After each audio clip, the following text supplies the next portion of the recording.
तो ये था पिछले 4 साल में जो प्रयास दिल्ली में हुआ, उसके आउटकम के रूप में मैंडेटरी क्लास 1 से लेके 8 तक फर्स्ट पीरियड दिल्ली के 1000 स्कूल में हैप्पीनेस क्लास होगी।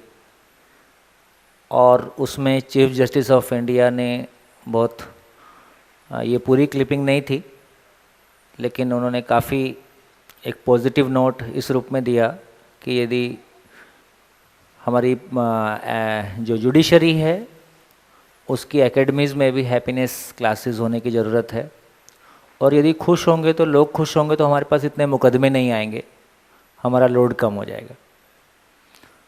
तो इस बात पे लगभग सभी का, और कुछ बहुत सारी बातें हुई, लेकिन इस बात पे सभी का ध्यान चला गया है कि बेसिकली आदमी खुश नहीं है तो वो गलती करता है, खुश नहीं है तो वो किसी गलत तरीके से खुश होने की कोशिश करता है।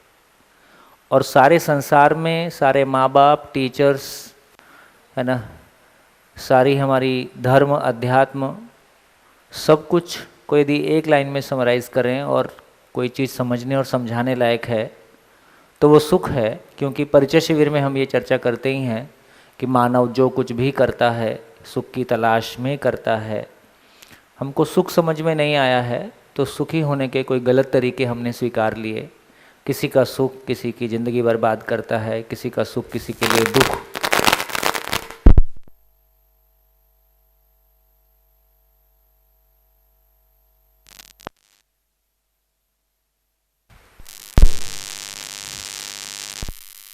हेलो,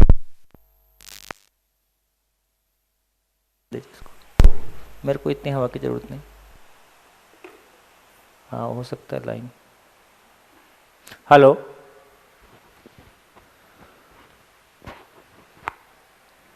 जी बढ़िया। तो चलिए, तो ये यदि मैं पहले भी शेयर करता रहा हूँ, क्योंकि हम इस प्रोसेस से काफ़ी इंटेंसिवली गुजरे हैं और बहुत स्ट्रगल जैसा भी रहा है, क्योंकि छत्तीसगढ़ और महाराष्ट्र में इसके पहले भी ये प्रयोग काफ़ी इंटेंसिवली हुआ। मुझको बहुत हवा नहीं चाहिए, हल्का सा मिल जाए। लेकिन लगातार ये स्ट्रगल रही कि लोगों ने ये तो माना कि फिजिक्स और केमिस्ट्री एजुकेशन हो सकता है, इंग्लिश और मैथ्स एजुकेशन हो सकता है, लेकिन ये आदमी पे चर्चा एजुकेशन थोड़ी होता है। ये धर्म वालों का काम है, ये बाबाओं का काम है, ये अध्यात्म का काम है। ये कोई लोग विचार टाइप की कोई काम करते रहते हैं और ज़बरदस्ती उसको एजुकेशन में घुसाते हैं, ऐसा भी हम मानते हैं। कुछ लोग हमको ये मानते हैं कि ये आरएसएस का कोई नया जुगाड़ है और ये ज़बरदस्ती इसको एजुकेशन में घुसाना चाहते हैं। सबके मन में अलग अलग तरह की बातें हैं, लेकिन जो एक टिपिकल एजुकेशनिस्ट वर्ग है वो बिल्कुल ये मानने को तैयार नहीं है कि मानव के बारे किसी चर्चा को एजुकेशन में लाने की ज़रूरत है। गलती लोगों की भी नहीं है, क्योंकि जब भी आप मानव की क्लासरूम में चर्चा करोगे तो आप उसको किसी इज़म से लेके आओगे, और एक क्लास में सभी धर्म और जातियों के बच्चे बैठे हैं। जब आप किसी धर्म विशेष की चर्चा करोगे तो बाकी लोग उसका विरोध करेंगे। इसलिए कभी शिक्षा के बहुआकरण पे कोई बात हो जाएगी, और जब भी आप एजुकेशन पे बात करोगे उसमें चिन्ह, प्रतीक, कर्मकांड, है ना, इस तरह के भी। जब दिल्ली में सरकार आने की बात हुई थी तो मनीष भाई करीब 2007 से लेकर 10 तक इस प्रोसेस से गुजरे, तो उन्होंने लोगों को बार बार कहा कि यदि हम सरकार लाएंगे तो हम शिक्षा में अपनी ज्ञान परंपराओं को लाएंगे। जैसी शिक्षा सरकार आई तो लोगों ने अप्रोच करना शुरू कर दिया कि आप तो बोले थे ध्यान करवाओ हमारा। तो उन्होंने कहा कि सब कराएंगे। तो मेरी क्लास में मेरा टीचर और मेरे बच्चे सभी धर्म और जातियों से हैं। तो आप कोई चिन्ह, प्रतीक, कर्मकांड, माला, वेशभूषा विशेष में नहीं आएंगे, कोई गुरुजी का फोटो नहीं लगाएंगे, है ना, क्योंकि ये क्लासरूम है। अब आप जो ध्यान करवाना चाहते हैं करवा दीजिए। तो कोई नहीं आया, कोई नहीं आया, और इसमें कोई पैसा भी नहीं है। दिल्ली में जब ये सब काम शुरू हुआ था, मैंने पहले भी शेयर किया था कि लगभग 500 ऑर्गेनाइजेशन आई जिन्होंने कहा कि हमारे पास कोई हैप्पीनेस कंटेंट है। तो ये तय हुआ कि 500 में से किसको चुने, कैसे चुने। तो बहुत सिंपल सा तरीका लगा दिया गया, क्योंकि हम यदि काम करते हैं देश भर में तो बिना किसी आर्थिक अपेक्षा के काम करते हैं। तो हमने कहा भाई पैसा नहीं मिलेगा, अब आ जाओ। तो 500 में से 5 बचे, तो काफ़ी सारी छटनी अपने आप हो गई। तो इस सारी बातों को हम देखते हैं तो हमको ये बात एक ध्यान में आ जाए, ये कि हमारे ध्यान में ये बात बहुत अच्छे से आ जा रही है कि आप लोगों ने परिचय शिविर किया ही है कि जिस तरह से हम एटम और सेल को पढ़ते हैं, ऑब्जेक्टिवली पढ़ते हैं, उसको प्रैक्टिस में लैब में उसको प्रयोग करते हैं, ज़िंदगी में उसके ऊपर इमारत खड़ी करते हैं, उसी तरह आदमी को भी क्लासरूम में समझा जा सकता है, आदमी से भी बात की जा सकती है, बिना किसी रेफरेंस को लाए आदमी के अथाह से अति तक सारी सच्चाइयों को, है ना, बात की जा सकती है। पहले भी तमाम जो भी कुछ हमने धर्म और तमाम चीज़ों के नाम पे बहुत सारी चीज़ें की हैं, उसमें बहुत सारी अच्छी बातें हैं, लेकिन उसको यदि हम एजुकेशन में लाना चाहते हैं तो शायद आस्था का धरातल एजुकेशन में नहीं उतारा जा सकता, क्योंकि जब भी हम एजुकेशन की बात करते हैं तो उसका प्लेटफॉर्म अलग है, वो यूनिवर्सल है, लॉजिकल है, प्रैक्टिसेबल है, रेप्लिकेबल है और वेरीफाइबल है। तो यदि कोई बात इन मापदंडों पे खरी उतरती है तो उसको फिर एजुकेशन में लाने में दिक्कत नहीं है। और हमारे लिए भी ये खुशी की बात रही कि दिल्ली का पूरा मंच काफ़ी, जिसको कहना चाहिए कि बहुत संवेदनशील होता है और किसी भी बात पे लगातार कोई बात खड़ी होने की संभावना बनी ही रहती है, लेकिन सभी धर्मों के लोगों ने, सभी जातियों ने, सभी तरह लोगों ने अप्रिशिएट किया, क्योंकि जो भी लोग आए उनकी ज़िंदगी में कोई परिवर्तन आया, उनकी फैमिली में कोई परिवर्तन आया, और उनको ये भी दिखाई दे गया कि इसमें किसी तरह किसी भी धर्म और जाति, देश और सीमाओं के पार ज्ञान की वैसे भी कोई सीमा नहीं होती है। ज्ञान तो यूनिवर्सल होता है, ज्ञान भारतीय भी नहीं होता है ना। तो जिन मापदंडों पे हम शिक्षा के रूप में काम कर रहे थे, मानव को उस सीमा में लाया जा सकता है, ये एक खुशी की बात रही। और धीरे धीरे इन चीज़ जर्नी को हम आगे बढ़ता हुआ देख रहे हैं। यहाँ से हम अपनी जर्नी को शुरू करते हैं, यहाँ से हम अपनी जर्नी को शुरू करते हैं। तो ब्रेक के पहले हमने जितनी बातचीत की है, उस सब को सुन के आप लोगों के मन में क्या चल रहा है? फिर से बोल देता हूँ, कथा चल रही कि क्लास चल रही? कथा है कि क्लास है? क्लास और कथा में क्या अंतर है? कथा सुनी जाती है, माइक दो, इधर माइक दो, काम की बात बोल रहे, जो काम की बात बोलेगा उसको माइक देंगे।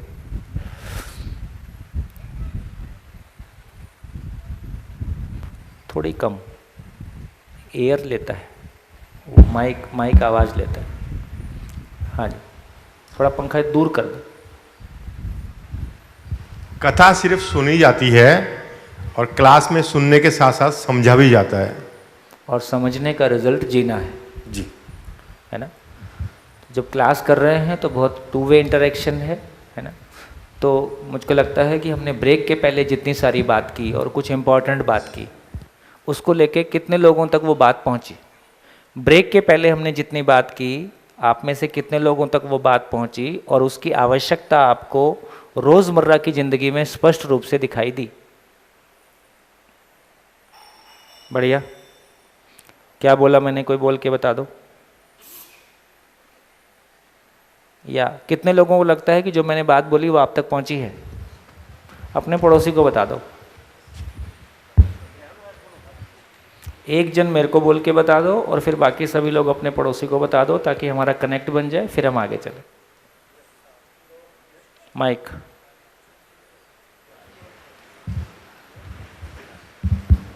तो ब्रेक के पहले जो कार्य हुआ, इसमें यूनिवर्सल एजुकेशन की बात हुई। माइक थोड़ा दूर कर ले। यस, यूनिवर्सल एजुकेशन की बात हुई, और कई ऐसी बातें हैं जैसे रोना यूनिवर्सल है, हंसना यूनिवर्सल है, ऐसे जीना भी यूनिवर्सल है। और धर्म, जाति और सबके चलते whole universe is like divided, and सारा मानव जात जैसे भटक गया है। तो उसको ये सार्वभौम मानवीय शिक्षा और ये जो 4 पॉइंट है, उसके जरिए एक ऐसी व्यवस्था हो सकती है जिससे हैप्पीनेस का साम्राज्य बनेगा। बढ़िया। जैसे साइंस का एजुकेशन इंडियन और जापानीज है कि साइंस यूनिवर्सल है? भाई आप अपने बच्चे को एडमिशन दिलाते हो तो प्रिंसिपल को नहीं बोलते हो कि आप मेरे बेटे को नेपाली साइंस पढ़ाओगे कि जर्मन साइंस पढ़ाओगे, ऐसा नहीं बोल रहे। साइंस मतलब साइंस ही है। इसका मतलब है कि जिस तरह से हम एटम और साइंस मतलब एटम और सेल, है ना? तो जिस तरह से हम एटम और सेल को यूनिवर्सल ग्राउंड पे पढ़ सकते हैं, समझ सकते हैं, प्रैक्टिस कर सकते हैं, उसी तरह से क्या मानव को भी उसी लेवल पे हम कर सकते हैं। तो मानव की एजुकेशन भी यूनिवर्सल हो सकती है, ये बात आपने कहने की कोशिश की। तो यहाँ तक हम लोग आए। आगे चलो, आगे बढ़ें, चलिए। तो देखिए आगे बढ़ते हैं। आगे बढ़ने में यदि पूरे परिचय शिविर को समराइज करें और 2 लाइन में कहें तो क्या बोलेंगे? पूरे परिचय शिविर को समराइज करें या पूरे दर्शन को ही समराइज करें और 2 लाइन में कहें तो क्या बोलेंगे?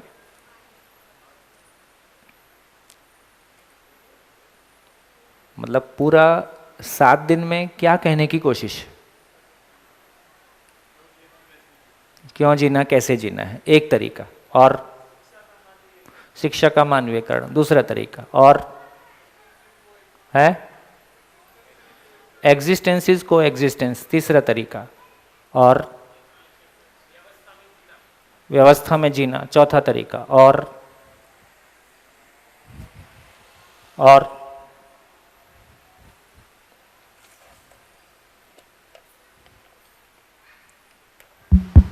अभाव मुक्त शिकायत मुक्त जीना। जीव चेतना से मानव चेतना में गुणात्मक परिवर्तन, और स्वीकृति में ही सुख है। स्वीकृति में ही सुख है, और अस्तित्व ही सह-अस्तित्व है, और सबकी गति पूर्णता की ओर है, और गुड, बढ़िया। खुद में बदलाव लाने की बात है। खुद में बदलाव लाने की अगर बात है। हर आदमी खुद में बदलाव लाया तो पूरी सृष्टि में बदलाव आ जाएगा। चलिए मान लेते हैं। और इंसानियत की पहचान, और हर मानव अपने अपने महत्व को जानकर ही तृप्त होगा। बढ़िया। और हर इकाई स्वयं में व्यवस्था और समग्र व्यवस्था में भागीदार है, और सब सुखी हो सकते हैं, और है संवेदनशीलता से संज्ञानशीलता की ओर, और शासन से व्यवस्था की ओर, और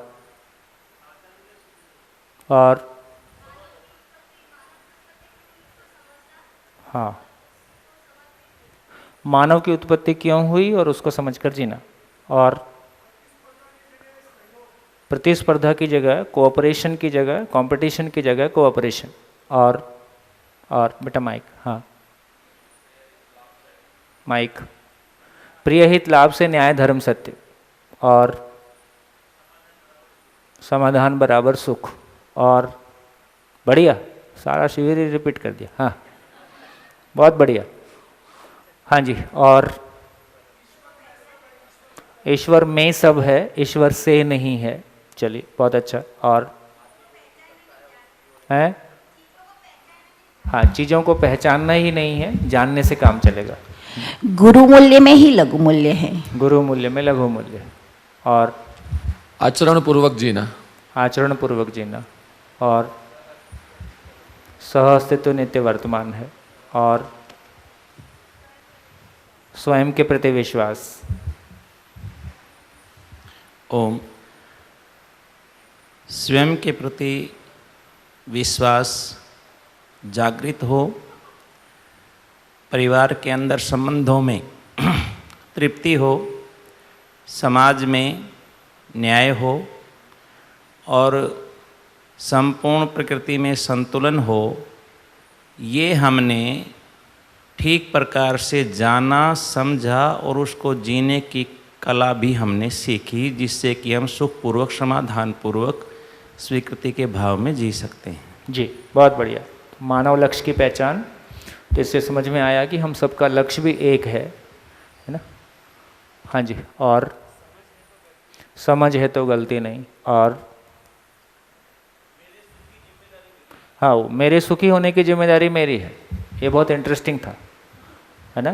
कितने लोगों को ये अच्छा लगा? मेरे सुखी होने की जिम्मेदारी मेरी है, रोना गाना बंद। हाँ जी। व्यक्ति समाधान पूर्वक जिए, परिवार समृद्धि भाव के साथ जिए और समाज अभयता से जिए। जी, बढ़िया। और सामान से सम्मान नहीं, सुविधा से सुख नहीं। और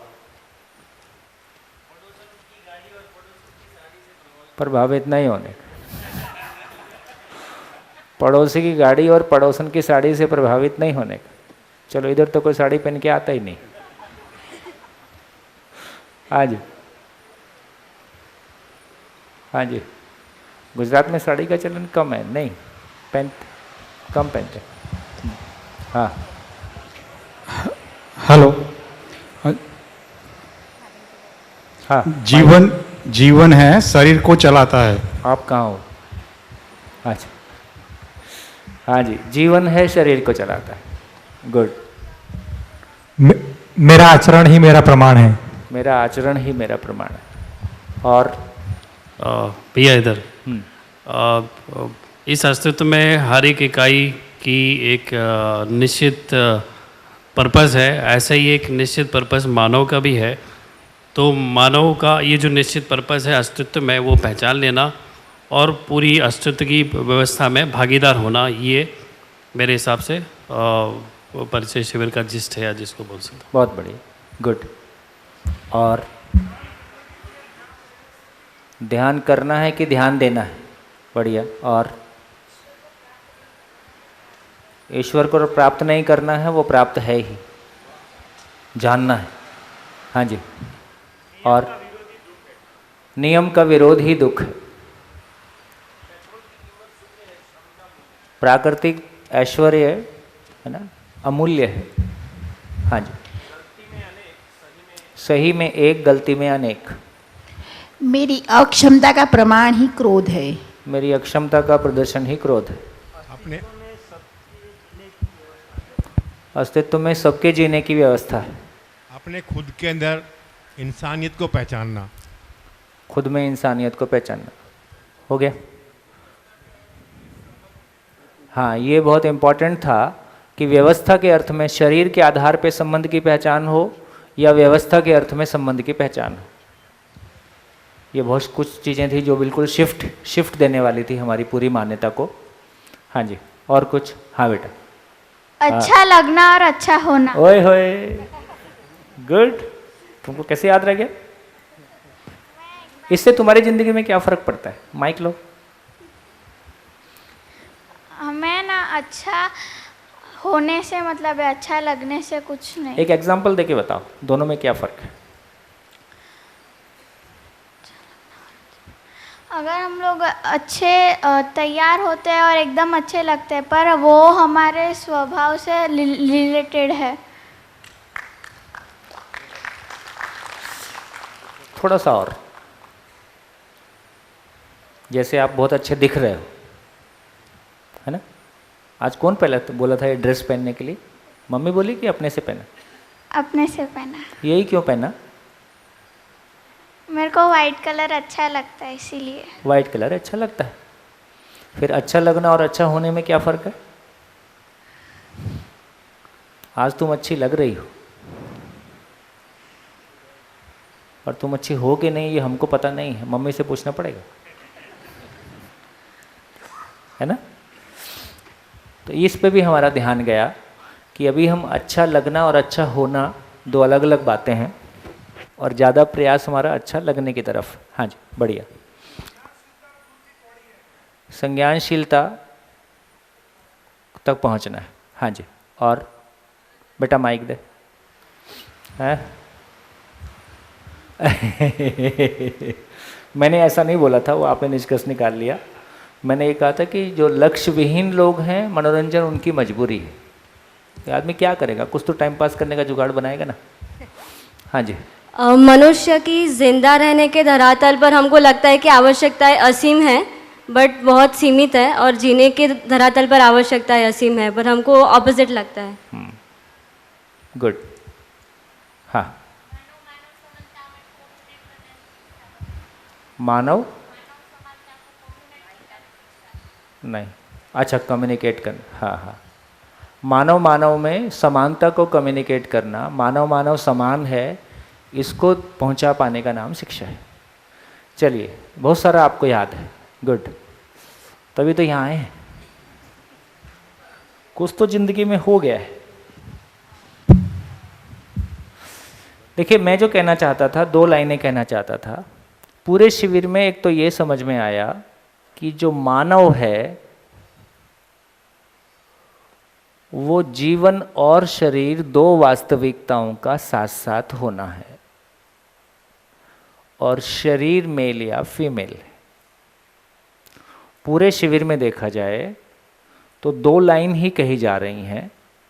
आपने जितनी सारी बातें कही वो सारी बातें इन 2 बातों की समझ है ना, लेकिन मूल रूप में 2 बातें समझने की कोशिश की जा रही है। एक तो ये कहा कि धरती का हर एक मानव जीवन रूप में कोई एक ही जैसी चीज है, और शरीर स्त्री या पुरुष है, शरीर गोरा या काला है, ये 2 अलग अलग चीज़ें हैं। शरीर माँ बाप से पैदा होता है, जीवन का होना माँ बाप से पैदा होना नहीं है, इसकी चर्चा करेंगे। दूसरा ये कहा कि कोई भी इकाई अस्तित्व में है, कोई भी इकाई, कोई भी यूनिट, एकम अस्तित्व में है, तो वो इकाई अकेले नहीं है, वो मूल ऊर्जा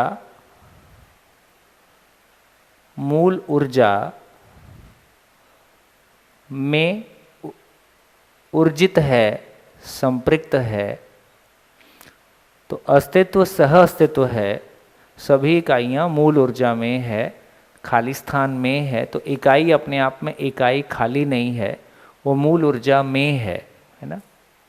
ये 2 बातें कहने की कोशिश की। मूल ऊर्जा में इकाइयाँ ऊर्जित हैं, सभी इकाइयाँ मूल ऊर्जा में ऊर्जित हैं। इसको हमने, इसी को देखा जाए तो टेक्निकली इसी को कोएग्जिस्टेंस कहा है। इकाई और खाली स्थान का, इकाई को खाली स्थान से बाहर निकाल सकते, तो इकाई और खाली स्थान को अलग अलग नहीं किया जा सकता, है ना। ये हमेशा खाली स्थान इकाई से आर पार है, इसको अलग अलग नहीं किया जा सकता। इन दो वास्तविकताओं के साथ साथ होने का नाम इकाई है, इसको हमने पहचाना। तो बेसिकली देखा जाए तो पूरे शिविर को केवल हमने 2 लाइन में कहा कि सभी इकाइयाँ मूल ऊर्जा में ऊर्जित हैं।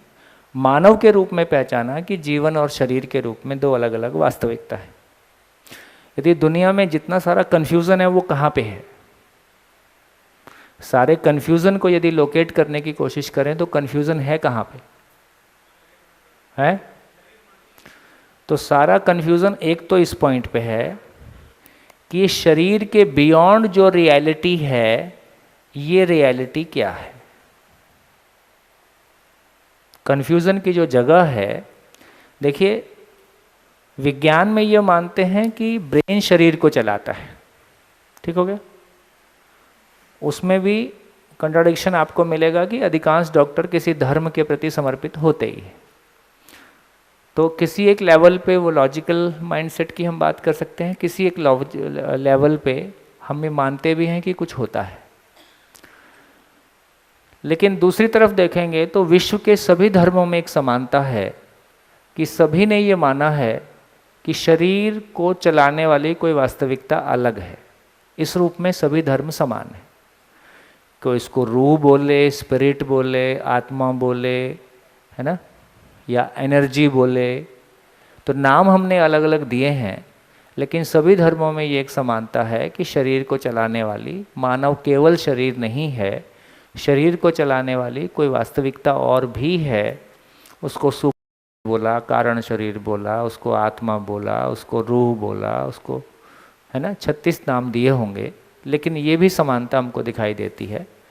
लेकिन ये क्या चीज़ है, कहाँ से आ गया, माँ बाप से पैदा हो गया, शरीर से पैदा हो गया, कहाँ से पैदा हो गया, तो एक तो इसको लेके कन्फ्यूज़न है। एक तो ये है कि इसको मानना है कि नहीं मानना है, ये एक कन्फ्यूज़न है। जैसे विज्ञान में हम मानते ही नहीं है कि ऐसी कोई चीज़ होती है, ब्रेन ही शरीर को चलाता, शरीर ही सब कुछ होता है।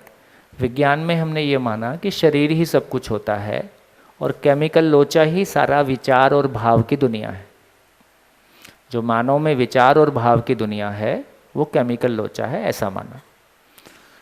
यदि किसी ने ये माना कि ये होता तो है, ये जो होता है फिर ये चीज क्या है? जैसे पेन क्या चीज है?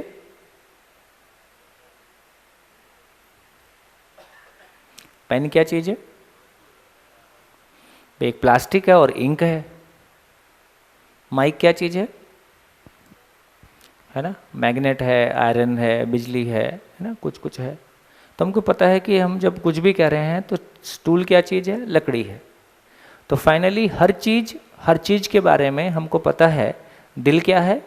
कोशिकाओं से बनी हुई एक रचना है जो ब्लड को पंप करता है। लेकिन मैं ये जीवन नाम की चीज़ क्या है, ये आत्मा नाम की चीज़ क्या है? चीज़ क्या है? जब चीज़ क्या है पूछने गए तो इसमें कन्फ्यूज़न आता है ना। तो जितना भी कन्फ्यूज़न की जगह है वो इस जगह में है। दूसरी जगह ये है कि ये सृष्टि नाम की चीज़ है ना। ये पूरी का पूरा ब्रह्मांड, इसको सृष्टि कहा, ये सृष्टि नाम की चीज़ है।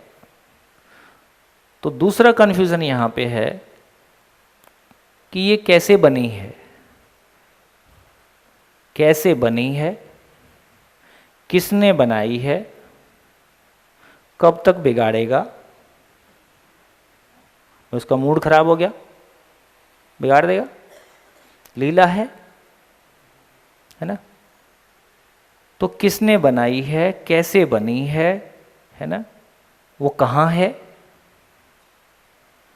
तो दूसरा क्वेश्चन ये है कि ये सृष्टि हमको दिखाई तो देती है, लेकिन सृष्टि को बनाने वाला, चलाने वाला, बिगाड़ने वाला कौन है, कहाँ रहता है? यदि वो है तो फिर उसको किसने बनाया है? बढ़िया। जितना भी कन्फ्यूज़न है दुनिया में, शरीर को लेके बहुत कन्फ्यूज़न नहीं है भाई। शरीर को लेके क्लैरिटी है कि ठीक है, पशु में भी मानव में भी माँ बाप से है ना शरीर बनते हैं, और शरीर कुल मिला के कोशिका है। कोशिका से शरीर बना हुआ होता है, उसका खाना पीना भी कोशिका है ना। हमको मानव समझ में नहीं आया, हमको मानव पूरा समझ में नहीं आया, तो मानव की आवश्यकता के बारे में भी क्लैरिटी नहीं बनी।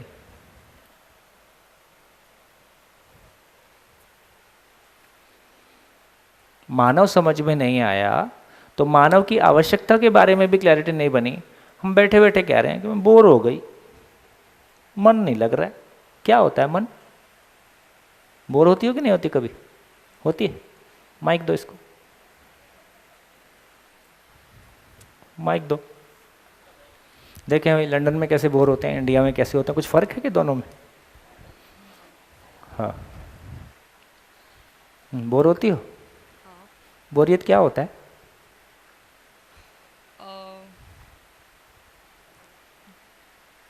जब पता नहीं है क्या करना है, ऐसे ही बैठे हैं आइडली, कुछ कर नहीं रहे हैं। बोरियत कोई बहुत बड़ा दुख है? नहीं, दुख तो नहीं, दुख नहीं है, यही बोरियत है। ऐसा नहीं, ऐसा भी नहीं लग रहा है। तो बोरियत क्या होता है?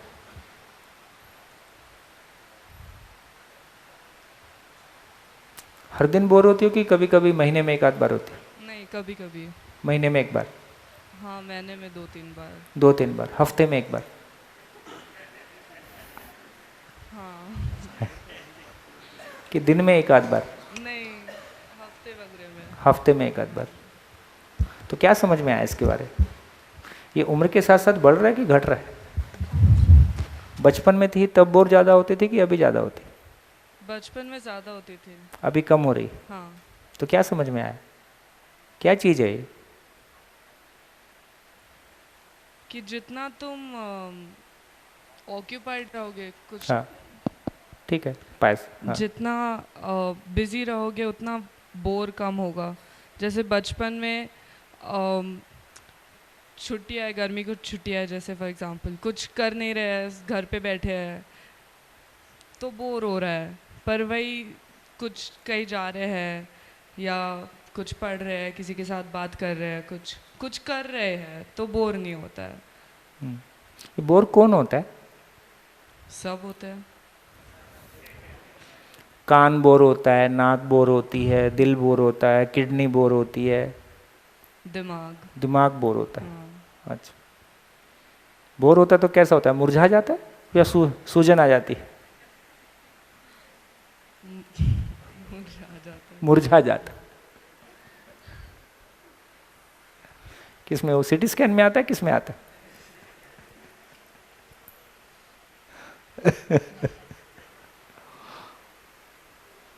ऐसा वो तुम कहाँ, मतलब ये बोर कौन हो रहा है? और वो हो रहा है तो वो एक्चुअली कुछ हो रहा है कि मेरे को कुछ पता चल रहा है? कुछ पता चल रहा है। पता तो चल रहा है, पर वो कौन हो रहा है ये समझ में नहीं आ रहा है ना? तो मान लिया हमने सिम्टम ठीक भी कर लिया, अब खाली बैठे थे तो कोई काम करना शुरू कर दिया, अब ये दोबारा होगा कि नहीं होगा? होगा। इससे कैसे बचेंगे? 24 घंटे आदमी काम भी तो नहीं कर सकता, और काम ही करके कोई पर्पस ना हो तो काम करके भी क्या करेगा? फिर काम करके और फ्रस्ट्रेशन में जाएगा, इतनी लाइफ चलेगी। जैसे शिविर में अधिकांश लोग क्या बोलते हैं? शिविर में अधिकांश 50 के ऊपर ये लोग बोलते हैं बहुत दर्द के साथ, पहले क्यों नहीं मिले? रो देते हैं ना कई लोग, तो आंख में आंसू भर के रो देते हैं, 25 के थे तब मिले होते, अब हम तो 5 में भी मिलना चाहते हैं। बैठे। तो इससे हमको पता चलता है, देखो शरीर की भूख लगती है तो हम खाना डाल देते हैं, है ना? भूख लगी तो हमको पता चलता है तो हम शरीर को खाना खिला देते हैं। बोर हो जाते हैं तो क्या डालें इसमें?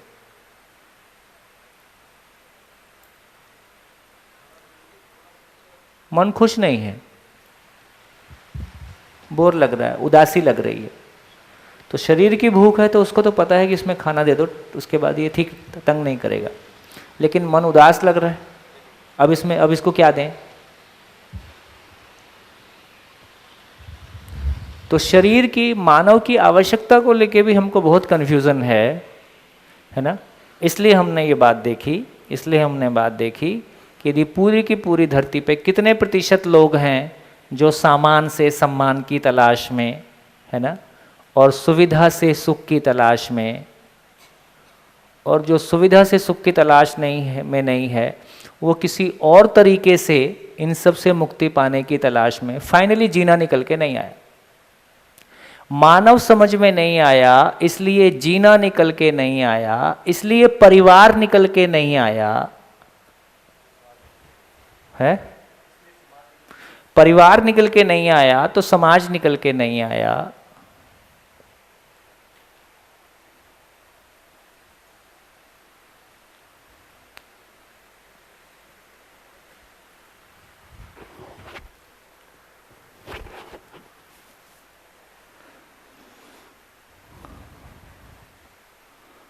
तो पहले भी कहा गया कि हमारे पास, तो ये तो हमारी क्लैरिटी है कि मानव सुखी होना चाहता है, इसमें तो दिक्कत नहीं है।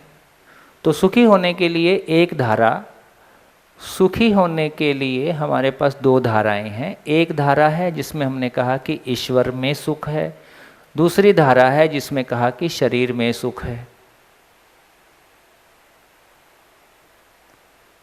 ईश्वर में सुख है तो ईश्वर का भक्ति, उसके लिए संसार से विरक्ति, उसके लिए न्यूनतम में जीना। ये एक मॉडल निकलता है।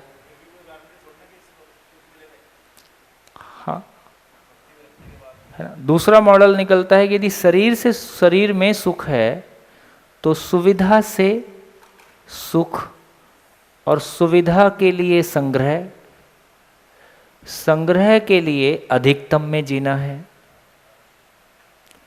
तो एक मॉडल है जिसमें हम कह रहे हैं कि न्यूनतम में जीना है, दूसरा मॉडल है जिसमें हम कह रहे हैं कि अधिकतम में जीना है। जो मैं लिखता रहता हूं उसको बड़ा कर दिया करो, है ना। अभी जैसे जो मैं लिख रहा हूं, जहां मैं लिख रहा हूं उसको फोकस करके उसको बड़ा कर दो, है ना।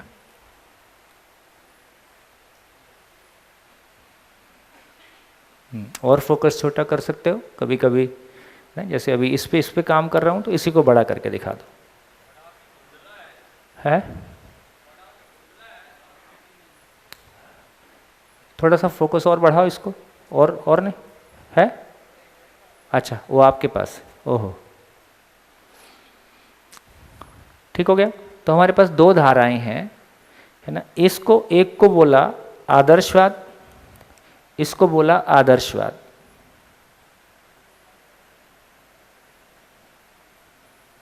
इसी को बोला भौतिकवाद।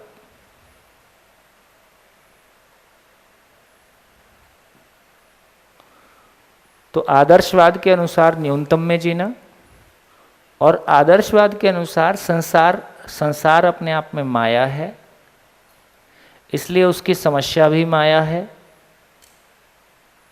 इसलिए बेसिकली समाज और संसार से, व्यवस्था से हमारा कोई लेन देन होता नहीं है ज़्यादा।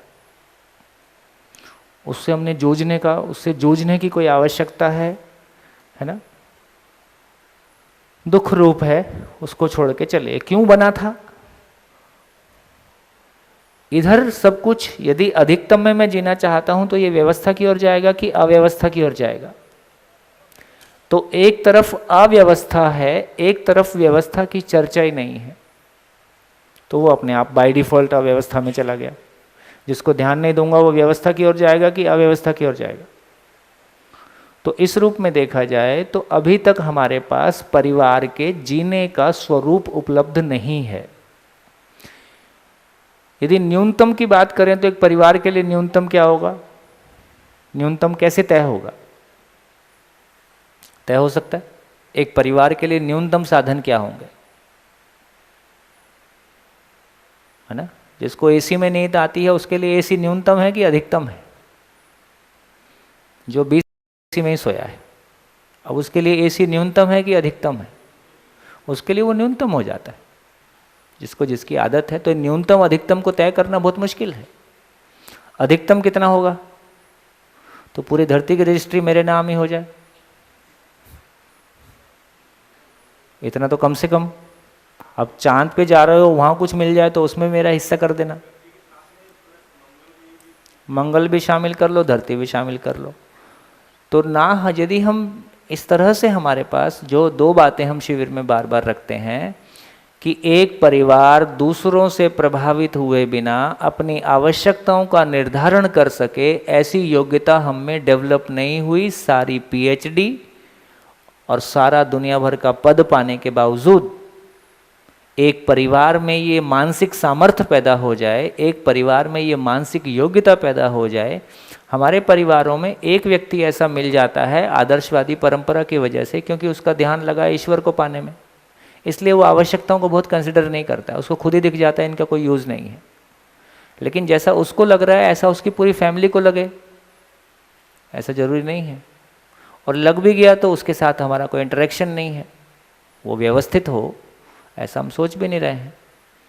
तो दोस्तों, ये एक बड़ी बात कह रहे हैं। अब मुझको लगता है कि जब हम अध्ययन बिंदु शिविर में बात कर रहे हैं तो हमारा पॉइंट ऑफ फोकस बहुत क्लियर हो जाए कि हम खड़े कहाँ पे हैं। तो ये कहा जा रहा है कि अब तक की मानव जाति की यात्रा के बावजूद हमारे पास परिवार के जीने का स्वरूप उपलब्ध नहीं है। परिवार के जीने का स्वरूप उपलब्ध नहीं है जब बोलते हैं तो उसका मतलब है कि लोगों में अपनों के साथ जीने की योग्यता, तृप्तिपूर्वक जीने की योग्यता नहीं है। अपनों के साथ गिला शिकवा शिकायत के बिना जिया जा सकता है, अपनों के साथ तृप्तिपूर्वक जिया जा सकता है, ऐसा जीने की योग्यता हमारे पास नहीं है। दूसरों से प्रभावित हुए बिना अपनी आवश्यकताओं का निर्धारण हो सकता है, और कभी भी दूसरों की वस्तुएं देख के हम प्रभावित ना हों, कभी भी ना हो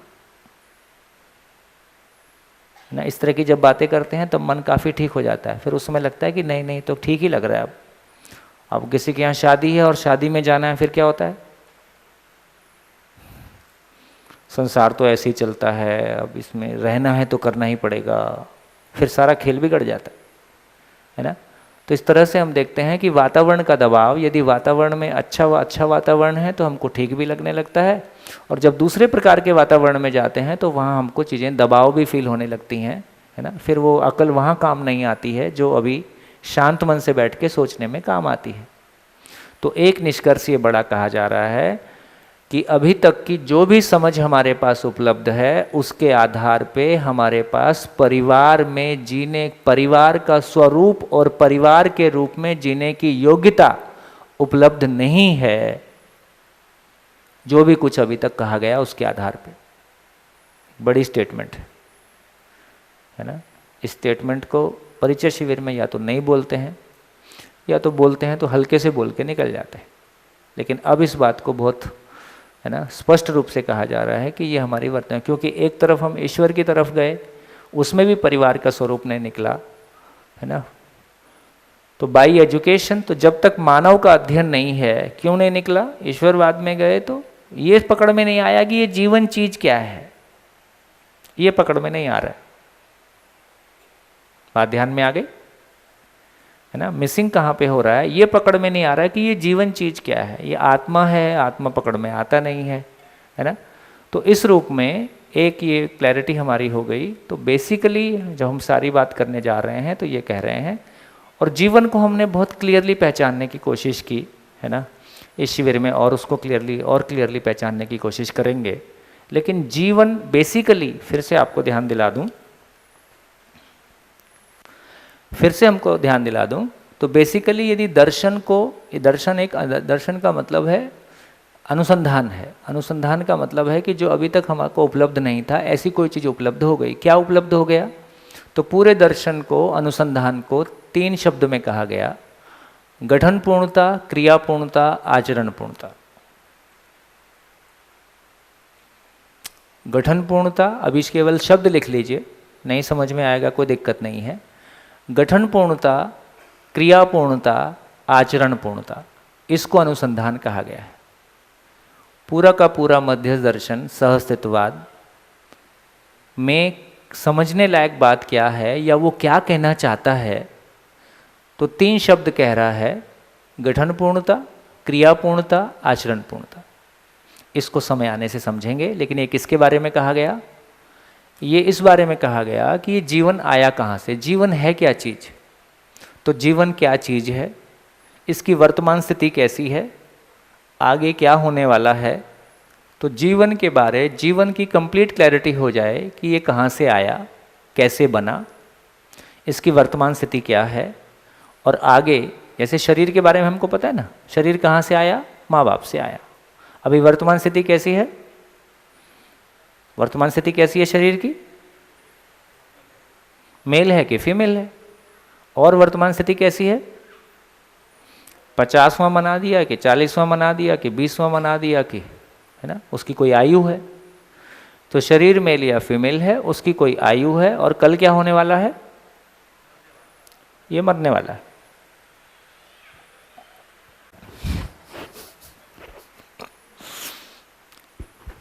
कितना भी प्राणायाम करो ये मरेगा ही। तो मैं ऐसा नहीं बोल रहा हूँ कि प्राणायाम मत करो, लेकिन प्राणायाम इसके मरने को रोक नहीं सकता। दुनिया का कोई डॉक्टर इसके मरने को नहीं रोक सकता, दुनिया का कोई आयुर्वेदाचार्य इसके मरने को नहीं रोक सकता, क्योंकि ये मरण धर्म ही है। आयु कम ज़्यादा हो सकती है। तो शरीर के बारे हमको पता है, ये माँ बाप से पैदा होता है, पशु में भी पैदा होता है, ये मेल या फीमेल होता है। इसकी आयु मानव में लगभग 100 साल है। इसको यूज़ करो, मिसयूज़ करो, है ना। तो कुल मिला के इतना खेल है। लेकिन मेरा खेल कैसा है, मैं क्या चीज़ हूँ?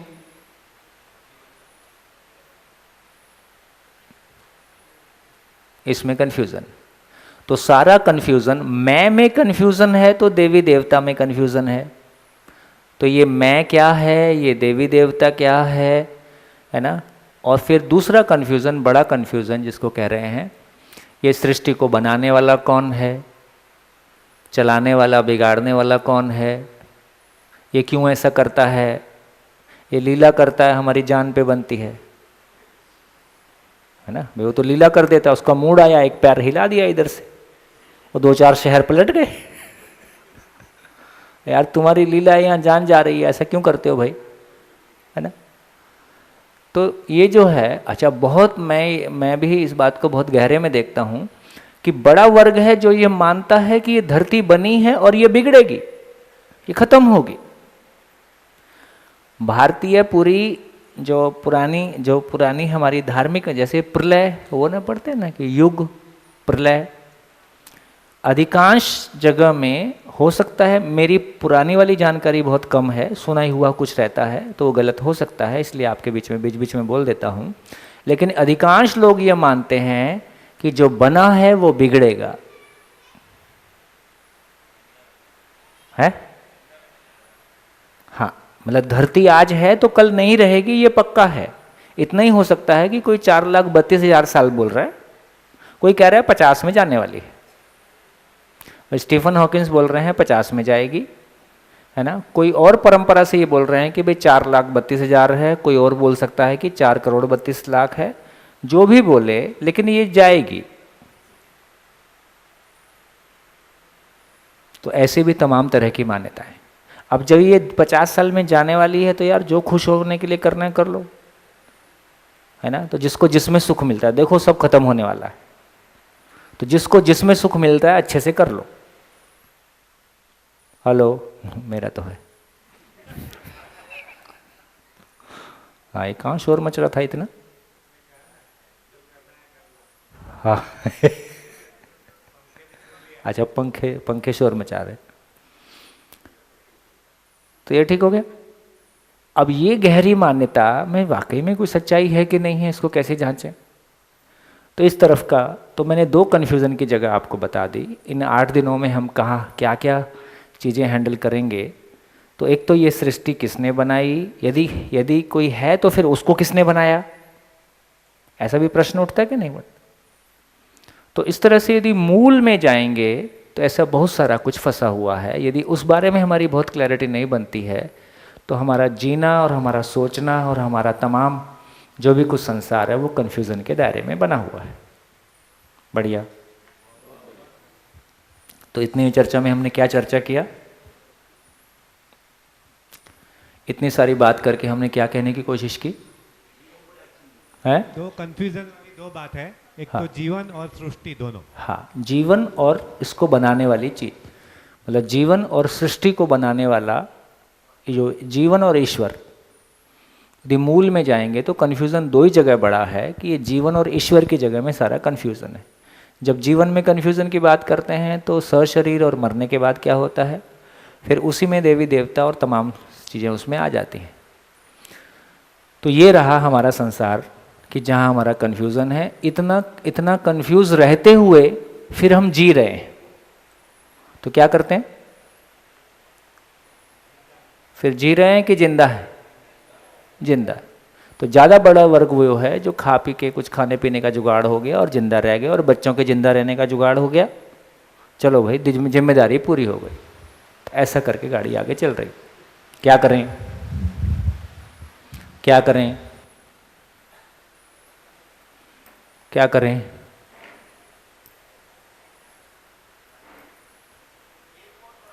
है? हाँ, आओ, और कोई बड़ा कन्फ्यूज़न हो तो बोल दो। हाँ, ठीक बात है, बोलिए। मानवीय जी, हेलो, हाँ, वही हो गया ना कि मानव समझ में नहीं आया, मानव समझ में नहीं आया तो मानवीय आचरण समझ में नहीं आया, जीना समझ में नहीं आया तो परिवार समझ में नहीं आया, तो समाज समझ में नहीं आया, तो व्यवस्था समझ में नहीं आया, क्योंकि मानव समझ में नहीं आया। इसलिए बहुत स्पष्ट रूप से कहा जा रहा है कि अभी तक मानव का अध्ययन, जो मैंने बात कही कि अभी तक की यात्रा के बावजूद जो कुछ भी हमारे पास है उसमें जो कुछ भी पॉजिटिव है उसका सम्मान करते हुए, लेकिन परिवार के जीने का स्वरूप हमारे पास नहीं है, क्योंकि मानव का अध्ययन हमारे पास नहीं है। तो क्या स्थिति है अब तक हमारी कि मानव का अध्ययन नहीं है। एक तरफ ईश्वर का अध्ययन करने गए, एक तरफ शरीर का भी अध्ययन हमने किया है। तो शरीर का अध्ययन किया, ईश्वर का अध्ययन किया, मानव मिसिंग है।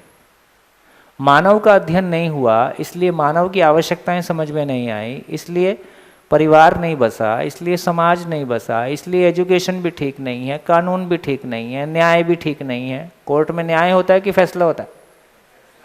फैसला होता है। तो उसको फैसला ले बोले कि न्यायालय बोले? गया ये भी। तो ज़्यादा है नहीं। जब भी आप आदमी के बारे कोई बात करोगे ना तो इतने बड़े बड़े तंत्र, इतनी बड़ी बड़ी उनकी है ना ढांचे, लेकिन उसमें समझ के रूप में ढूंढने जाओगे तो चीज़ें खाली हैं। उस खालीपन को ही हम समस्याओं के रूप में भुगत रहे। तो ये एक महत्वपूर्ण बात है। तो एक यहाँ बहुत महत्वपूर्ण बात जो आ गई कि मानव का अध्ययन नहीं है, इसलिए सूत्र के रूप में शिविर में रिपीट होता है कि मानव का अध्ययन ही शिक्षा का मानवीयकरण है, ह्यूमनाइजेशन ऑफ एजुकेशन। मानव का अध्ययन ही शिक्षा का मानवीयकरण है। सर आज से 40 साल पहले मानव का तो अध्ययन मुझे मालूम नहीं है, लेकिन परिवार और माइक नहीं चल रहा आपका। ये माइक इतना स्लो क्यों है? माइक कौन देख रहा है? माइक देखो तो स्लो है माइक। बेटा दूसरा दे दे। हेलो हेलो हेलो ये ले लो। हाँ जी। आज से 40 साल पहले हाँ मानव का तो मुझे ज्ञान नहीं है, लेकिन परिवार और समाज मैंने देखे हैं अपनी आंखों से। हाँ संबंध देखे मैंने बहुत अच्छी तरह से, और संबंधों में प्रगाढ़ता देखी हुई है। कई बार आप पिछले शिविर में बात करते थे तो बोलते थे कि एक टाइम था जब हम आज्ञाकारी पुत्र हुआ करते थे, और आज ज़माना है कि हम आज्ञाकारी पिता है। तो उसमें आपकी बातों इसलिए हम लोग को समझ सबसे ज़्यादा मिली कि समझने के अलावा हमारे पास कोई ऑप्शन ही नहीं था। यस, बिल्कुल आप सही कह रहे हैं। हमारी तो कभी चली नहीं। लेकिन उसमें ऐसा भाव लगता था जैसे आपकी बात में कि उसमें कुछ भय का असर था। भय का? हाँ। और क्या? लेकिन भय नहीं, मेरा व्यक्तिगत मानना है कि भय नहीं था। हमारे बड़ों के प्रति, हमारे माता पिता या उनके माता पिता के प्रति एक सम्मान की भावना होती थी। मैं मेरा व्यक्तिगत बता रहा हूँ, एक सम्मान की भावना होती थी जिससे हम उनका आदर करते थे। उनके सामने हम किसी बात का तर्क संगत जवाब नहीं देते थे। शायद वो आज नहीं है। तो ये अच्छी बात है कि खराब बात तो है? 40 सामने हम किसी का सम्मान करते हैं, वो कोई सही बात नहीं बोल रहा है और हम उसके सामने नहीं बोल पा रहे हैं, ये अच्छी बात है कि खराब बात है? अच्छी सम्मान कर रहे तो अच्छी। अरे सही वही अपने पिता के ढंग से ना सोचो, पुत्र के ढंग से सोचो। पिता की जगह खड़े होकर सोच रहे हो। अच्छा, अरे भय बिन होय न प्रीत, ये बहुत स्टैंडर्ड एक्सेप्टेंस था। भय बिन होय न प्रीत। अरे तुम मेरे को भयभीत करोगे, मैं तुमको प्यार करूंगा? नहीं, ये हो नहीं सकता है। तो पिछले 40 साल में शिक्षा का स्तर किस रूप में बोलूं कि बहुत बढ़ा है।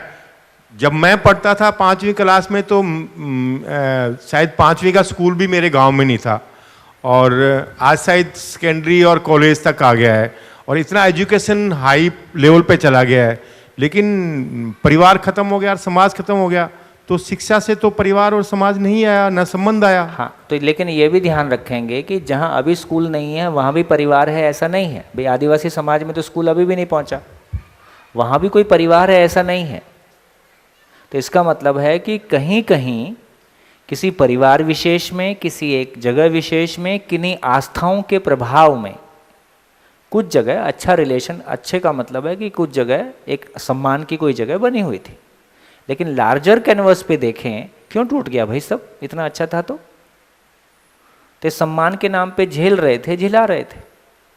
तर्क आया तो छोड़ो यार, अब नहीं झेलना है। पहले लड़की अपने पैरों पे खड़ी हुई नहीं थी, फाइनेंशियली अपने आप में मजबूत नहीं थी, तो झेलने के लिए ज़िंदगी भर मजबूर थी। भाई यहाँ नहीं जाएगी तो कहाँ जाएगी? उधर घर वाले पहले बोलते थे, अब एक बार बोल दिया, वो शादी करके भेज के दरवाज़ा बंद कर दिया। उधर का दरवाज़ा बंद है और मैं कमा नहीं सकती तो जाऊँगी कहाँ? और समाज भेड़िए जैसा है, तो ज़िंदगी भर वो झेलती थी। तो इस रूप में कहेंगे तो बहुत, जिसको कहा जाए कि किसी एक जगह परिवार विशेष में कोई अच्छी स्थितियाँ हो सकती हैं, और अच्छी भी इतनी है कि संवेदनशीलता है। इसको भी अब पहचानने की ज़रूरत है कि कोई बिल्कुल ज्ञान के आधार पर संबंध पहचान लिया, ऐसा नहीं है। संवेदनशीलता है, संवेदनशीलता। चलो अच्छी बात है। हाँ जी, कुछ कहना चाह रहे हैं? माइक,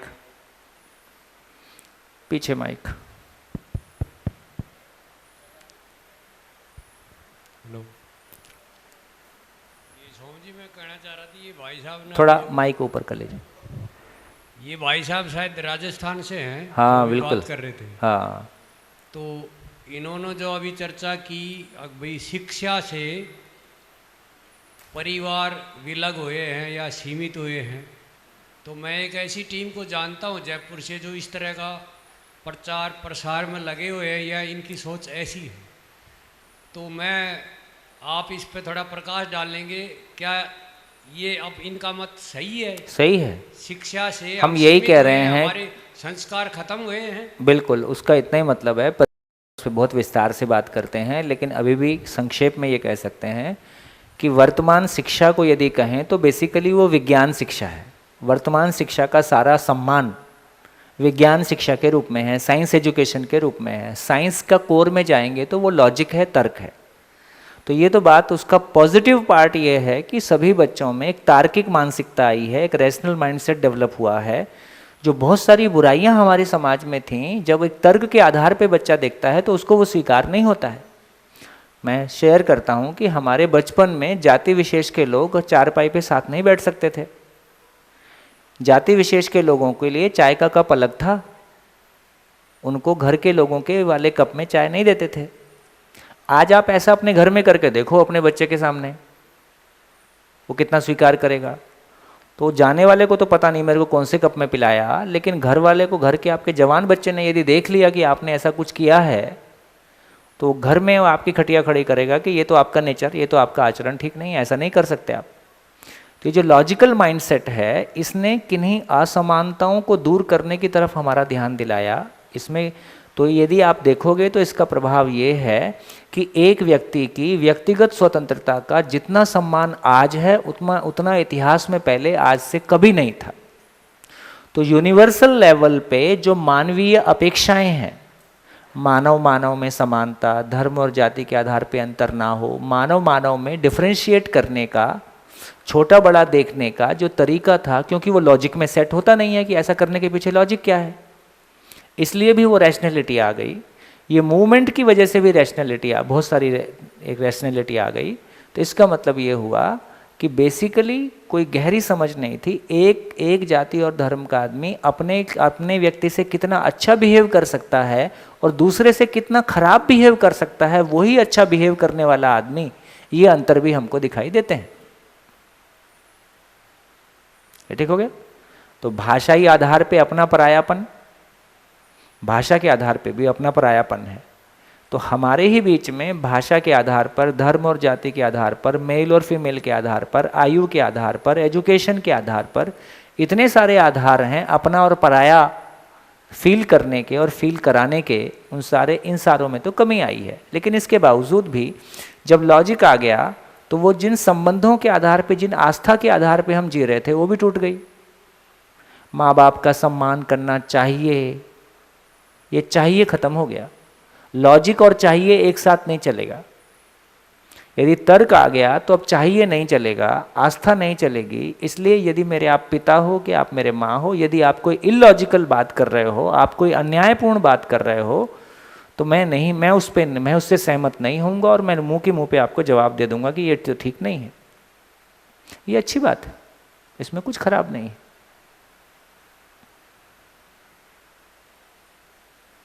तो ये तो हुआ है, गलत नहीं हुआ है।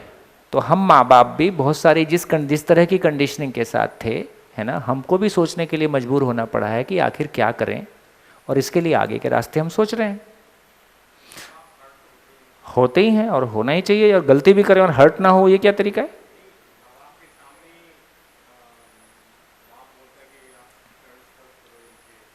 हाँ, और क्या? नहीं, आप चरण स्पर्श क्यों बार बार कराते हो? आप समझाओ कि चरण स्पर्श करना क्यों आवश्यक है। अकेले में समझाओ। दूसरा आ गया पैर छुओ, तो तुम्हारा गुलाम ये मत मेरे से कहलवाओ ज़्यादा। वो कुल मिला के यही है कि मेरा घर मेरे आदेश पे चलता है, मेरा बच्चा मेरी बात मानता है, मैं आपको ये दिखाना चाहता हूँ। मेरे घर में मेरी चलती है और मेरा बच्चा मेरी मानता है ना, और मेरा घर इतना अच्छा है। मैं अल्टीमेटली अपने अहंकार का पोषण करता हूँ, अपने अहंकार को पोषण देना चाहता हूँ। अकेले में बताओ कि सम्मान क्या चीज़ होती है, सम्मान करने का क्या मतलब होता है। उसके बाद उसको जब मौका आया है तो उसको खुला छोड़ दो। अब देखो आपका प्रयोग, अब आपकी समझाई सफल होती है कि नहीं होती है, और असफल हो गई तो आप अपने आप को असफल मानो कि मेरी शिक्षा वहाँ तक नहीं पहुँची, फिर अकेले में बात करो। कैसा लग रहा है? अच्छा लग रहा है? तो आपको तो समझ में आई नहीं, बच्चे ने समझा दी। मैं यार मेरे से ये सब काम नहीं होगा, बच्चा बोल देता है मेरे से ये सब नहीं होगा। हाँ लेकिन रहेगा, इसलिए आप शिविर में जाओ। लेकिन क्वेश्चन वाचक क्यों रहेगा? ये सुधरना बच्चों को है कि सुधरना माँ बाप को है? जोर से बोलो। माँ बाप को। सुधरना हम माँ बाप को पहले है, बच्चों को बाद में है। बच्चा तो माँ के पेट से कोई गलती लेके नहीं आया था, बच्चा तो गोरे काले का भेद लेके नहीं आया था, हिंदू मुस्लिम का भेद लेके नहीं आया था। बच्चा तो जिसके प्रति भी, उसको तो डिफ्रेंशिएट करना भी नहीं आता था, उसको तो मेल फीमेल का भी पता नहीं था, वो तो सबको दीदी बहन ही बोलता था जब जैसा आपने बुलवा दिया, है ना। इसका मतलब है जितना बच्चा हमारे व्यवहार का आईना है, बच्चा हमारे व्यवहार का आईना है। बच्चे में गलती दिखाई दे तो अकेले में जाके अपने गाल पे 2 थप्पड़ लगाए जाए, कि बच्चे के गाल पे थप्पड़ लगाए जाए। तो दूसरा मत देखे यार, सबके सामने भी करने की जरूरत नहीं है। अकेले में जाओ, 2 लगाओ।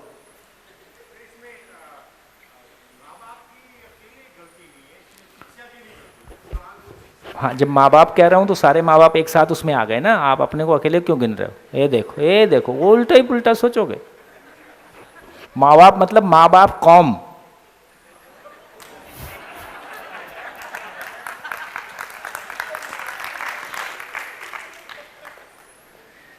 माँ बाप कौम गैर जिम्मेदार है, इसने जिम्मेदारी से बच्चे पैदा नहीं किए।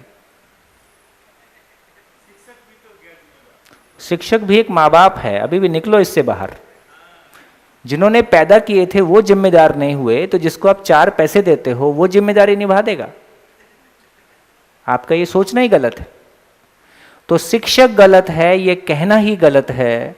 हम माँ बाप जिम्मेदार नहीं हुए, और शिक्षक भी एक माँ बाप है, इसलिए कोई भी जिम्मेदार नहीं। माँ बाप जिम्मेदार इसलिए नहीं हुए कि हमने अपने बच्चों की शिक्षा आउटसोर्स कर रखी है।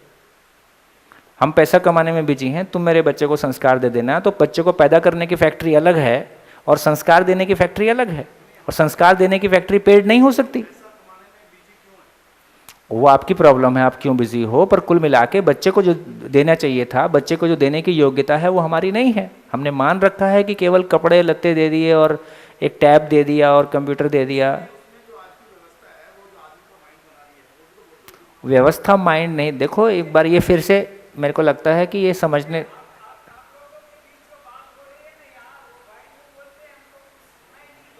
हाँ ये बात ठीक है, ये बात ठीक है कि जो भी बोले माइक से बोलें, और रिकॉर्डिंग भी हो रही है, तो कम से कम कोई सुन रहा होगा तो उसको भी ठीक लगे, है ना।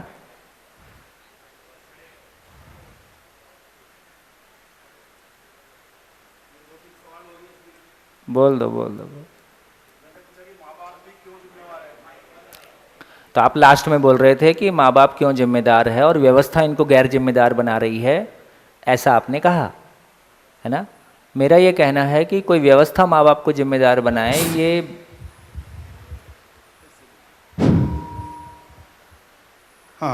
ये व्यवस्था कोई जिम्मेदार, व्यवस्था का मतलब है कोई भाजपा, कोई कांग्रेस, कोई सिस्टम। बेसिकली व्यवस्था जब बोलते हैं तो अभी के नाम पे व्यवस्था ऐसी है। व्यवस्था जब हम बोलते हैं तो उसका नाम है कि कोई राजनीतिक पार्टी है जो एक व्यवस्था को संचालित करती है। इसका मतलब है कि कोई राजनीतिक पार्टी हमको बेवकूफ़ बना रही है या हमको गलत कर रही है, ये कहना ही गलत है, क्योंकि माँ बाप मिलके अपना काम नहीं कर रहे हैं जो उनके करने का था, इसलिए कोई आदमी आपको कहीं ले जा रहा है। नहीं, माँ बाप भी तो बने हैं, वो सिस्टम के द्वारा तो बने हैं ना। ये सिस्टम किसने जैसे बनाया? उनको पढ़ाया गया, जैसे उनको एजुकेशन दी गई, उसके हिसाब से बने हुए भी। इसका मतलब ये है जैसे आज बच्चे बनेंगे, मान लो पहले माँ बाप भी ऐसे बने। नहीं, तो ये बच्चे क्यों बन रहे? तो माँ बाप कहाँ गए इनके? वो क्यों नहीं सोच रहे कि हाँ जो चल रहा है ये पर्याप्त नहीं है? अब सोचना शुरू कर दिया ना। दिल्ली जैसी जगह में, नोएडा जैसी जगह में और आपका गुड़गांव जैसी जगह में, जिसको आज हम वेस्टर्नाइज और जिसको हम आधुनिक, है ना, विकास के मंदिर मानते हैं, वहाँ भी हजारों लोग आज ऐसे हैं जो अपने बच्चों को स्कूल नहीं भेज रहे हैं, जो ये मान रहे हैं कि पिछले शिविर में उसमें कई पेयर थे, तो अभी ये मान रहे हैं कि विद्यालय, स्कूल अपने आप में मानसिक कचरा घर है। सारे बच्चे अपने घर का मानसिक कचरा स्कूल में लाते हैं, इक्वली डिस्ट्रीब्यूट करके घर ले जाते हैं। और मैं अपने बच्चे को ऐसे मानसिक कचरा घर में नहीं भेजूंगा, इसलिए वो अपने बच्चों की स्कूलिंग की अपनी व्यवस्था सोच रहे हैं। क्या गलत सोच रहे हैं? अब जिसको जो बिजी है पैसा कमाने में, जिसको लगता है कि यार मेरा तो कुछ और, उसकी जो भी मजबूरियां होंगी, है ना, लेकिन यदि नहीं ध्यान देगा तो जिसका ध्यान नहीं दे वहाँ कोई कमी हो रही है। तो ये माँ बाप की जिम्मेदारी है। इसलिए माँ बाप ही शिक्षक है, माँ बाप ही अभिभावक है, अभिभावक ही शिक्षक है। इसलिए विद्यालय की परिभाषा है, अभिभावकों की संयुक्त अभिव्यक्ति ही विद्यालय है। अभिभावकों की संयुक्त अभिव्यक्ति ही विद्यालय है। स्कूल पेरेंट्स का जॉइंट एक्सप्रेशन है। स्कूल कोई पेड़ लोगों का काम नहीं है। कम से कम प्राइमरी और, है ना, जो मिडिल, जो प्री प्राइमरी और प्राइमरी लेवल की एजुकेशन की बात करें या पूरी एजुकेशन की बात भी धीरे से कर सकते हैं, तो बेसिकली बच्चे हमारे लिए सब कुछ हैं, है ना। तो यदि बच्चे हमारे सब कुछ हैं, तो यदि बच्चे मेरे लिए सब कुछ हैं, तो सबके बच्चे मिला के हम सबके लिए सब कुछ हैं। यदि बच्चे हमारे लिए सब कुछ हैं, तो बच्चे हमारे लिए कमाने की जगह है कि बच्चे हमारे लिए लगाने की जगह है? क्या लगता है? अपने बच्चों की ज़िंदगी पे धंधा किया जाए? एजुकेशन का मतलब है कि हम अपने बच्चों की ज़िंदगी पे धंधा करते हैं। एजुकेशन धंधे की जगह नहीं है। समाज का जो कुछ भी समाज ने ज्ञान कमाया, धन कमाया, तन कमाया, सब आने वाली पीढ़ी पे इन्वेस्ट कर दो, क्योंकि आने वाली पीढ़ी नहीं है, ये हमारा फ्यूचर है। ये आने वाली पीढ़ी हमारा फ्यूचर है। यदि ये बच्चे हमारा सम्मान नहीं कर रहे तो मेरा वर्तमान खत्म। यदि आने वाला बच्चा सम्मान नहीं कर रहा तो मेरा फ्यूचर खत्म। तो ये आने वाली पीढ़ी, ये हमारे बच्चे नहीं हैं, ये हमारा वर्तमान है, ये हमारा फ्यूचर है। तो एक विद्यालय का सम्मान तब है जब उसके सामने से निकलता हुआ समाज का आदमी मत्था टेक के जिस दिन निकलेगा, उस दिन विद्यालय सफल हो गया, है ना। जिस दिन टीचर पेड आदमी नहीं होगा, टीचर समाज में वो आदमी होगा जिसको लगता है कि अब मैंने जो कुछ संसार से पाना था पा लिया, अब मैं कुछ आने वाली पीढ़ी को देना चाहता हूं, इसका नाम शिक्षक है। जो देने की नीयत से जाता है उसका नाम शिक्षक है, जो लेने की नीयत से जाता है उसका नाम जॉब है, उसके लिए फैक्ट्री है। और फैक्ट्री में जाओ। तो जब तक ये माँ बाप के सोचने समझने की स्थिति नहीं बनेगी, हमने केवल अभी, क्योंकि हमको मानव समझ में नहीं आया, हमको लगता था यार पैसे से सब कुछ हो जाएगा। मैंने पिछले शिविर में आपको एग्जांपल दिया था कि फिनलैंड आज वो देश है जिनका वो क्या बोलते हैं इंडेक्स, डेवलपमेंट इंडेक्स है ना, हैप्पीनेस इंडेक्स, ह्यूमन इंडेक्स। हालांकि समझ में नहीं आया है, तो वो बॉडी इंडेक्स ही है ना। कुल मिला के शरीर को लेके जो सुविधाओं की आवश्यकता है, रोड सबके लिए, फ्री एजुकेशन, फ्री हेल्थ, है ना। फिनलैंड एक वो देश है जहाँ टीचर्स की सैलरी बढ़ी और देश के सारे टीचर्स ने लिख के दिया कि हमारी सैलरी जितनी है पर्याप्त है, इसको और ना बढ़ाया जाए। इससे बढ़िया स्थिति और क्या होगी, है ना।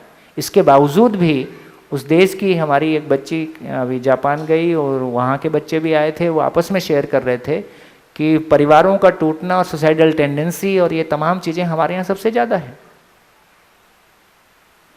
ना। जहाँ भौतिक विकास चरम पे है और देश के हर व्यक्ति के लिए उपलब्ध है, ऐसा नहीं कुछ लोगों के लिए उपलब्ध है, उसके बावजूद भी। लेकिन अब तो ये समझ में आता ना यार, रोड कितनी भी अच्छी हो, मेरा मन थोड़ी रोड से खुश हो जाएगा। मेरे भाव और विचार की क्वालिटी, मेरी ज़िंदगी में भूतकाल की पीड़ा या मेरी ज़िंदगी में प्यार नहीं मिला, जो मेरी ज़िंदगी में दिशा नहीं है, मेरी ज़िंदगी में मैं सामान से खुश नहीं हो सकता, मैं सुविधा से खुश नहीं हो सकता। यदि मेरी ज़िंदगी में वो खालीपन है तो इसको कोई नहीं भर सकता, ना दूसरा आदमी भर सकता है। तो ये मानव समझ में नहीं आया। शरीर की आवश्यकता तो जो भी पहचान में थोड़ी बहुत आई, लेकिन ये जीवन समझ में नहीं आया। तो जीवन की आवश्यकता समझ में नहीं आई तो उसका खालीपन तो बना रहेगा, कुछ भी कर लो। तो अब समझ में आ रहा है कि ये ह्यूमन इंडेक्स नहीं है, ये भी शरीर को लेके हमने कोई इंडेक्सिंग की है। ह्यूमन इंडेक्सिंग तो अभी कुछ और निकल के आएगी। बढ़िया, तो क्या निकल के आया? तो व्यवस्था हमको गलत नहीं बना रही है।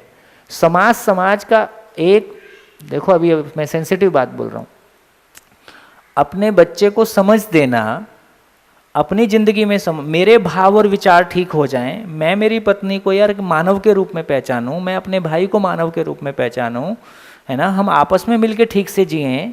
ये काम हमारा आपका है कि ये भाजपा का है कि कांग्रेस का है कि कॉन्स्टिट्यूशन का है कि पुलिस का है कि सरकार का है? मेरे भाव और विचार ठीक हो जाएं, मैं अपनों के साथ पवित्रता से जीऊं, ये मेरा काम है कि ये किसी दूसरे का काम है? तो हम तो बहुत समझ ही नहीं रहे भाई। आदमी के आदमी भी हमारी दूर दूर तक कोई पकड़ नहीं है। हम कुछ भी कह के एक आंदोलन चला सकते हैं कि सरकारें ठीक नहीं हैं और ये लोगों को भटका रही हैं। यार सरकार ठीक नहीं है, तुम कहाँ चले गए यार? समाज कहाँ है? तो समाज नाम की कोई चीज़ हमारे बीच में नहीं है। हम सारे परिवार बाजार का हिस्सा है, हम परिवार नहीं हैं, हम बाजार का हिस्सा है। एक परिवार में चार लोग हैं, चारों कमाने में लगे हैं। हमारी प्रायोरिटी क्या है?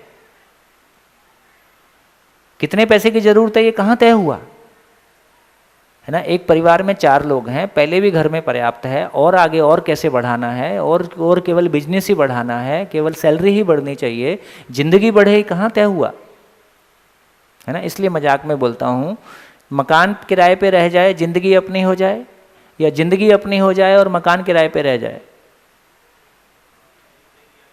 अच्छा है कि दोनों ही अपने हो जाएं, पर यदि एक का ऑप्शन मिले तो क्या अपना हो जाए? जिंदगी अपनी हो जाए यार, मकान किराए पे रह जाए, चलेगा। लेकिन अभी जिंदगी का तो पता ही नहीं, जिंदगी अपनी होती कैसे है। इसका मतलब है कि ये बहुत समझने लायक बात है। कम से कम यहाँ जितने भी हम लोग बैठे हैं, मेरा भाव और विचार, मेरा सुख दुख का कारण कोई दूसरा है कि मेरे भाव और विचार की क्वालिटी है? जोर से बोलो, मेरे भाव और विचार की क्वालिटी।